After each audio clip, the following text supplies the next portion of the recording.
বর্তমান বিশ্বের শ্রেষ্ঠ হাদিস বিশারদ আল্লামা নাসিরউদ্দিন আলবানী তিনি ইন্তেকাল করেছেন। আল্লাহ পাক তাকে জান্নাতুল ফেরদাউসের মেহমান বানায় নিক, বলেন আমিন।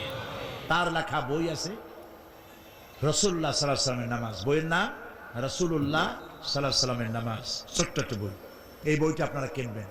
এই বইটা যেভাবে লেখা আছে নামাজ সেইভাবে পড়বেন। নামাজ রাসূল করিম ঠিক যেভাবে পড়েছেন ওইভাবেই লেখা আছে। আপনি আন্দাজে পড়লে হবে না, টুকটুক টাক্কুর করে কয়েকটা সেজদা দিলেই হবে না। তাদিল আরকান, একটা সেজদা থেকে আরেকটা সেজদার মাঝখানে সময় দিতে হবে, রুকু থেকে দাঁড়ায় সময় দিতে হবে, ধীরে ধীরে নামাজ পড়তে হবে। অথচ আমরা নামাজ পড়ি সব থেকে ব্যস্ততার সাথে, দ্রুত, রকেট সার্ভিস। কোরআন শরীফের ভিতরে নামাজের গুরুত্ব সর্বাধিক দেওয়া হয়েছে। নামাজের কথা কয়বার বলা হয়েছে? 82 বার। 82 বার আল্লাহ পাক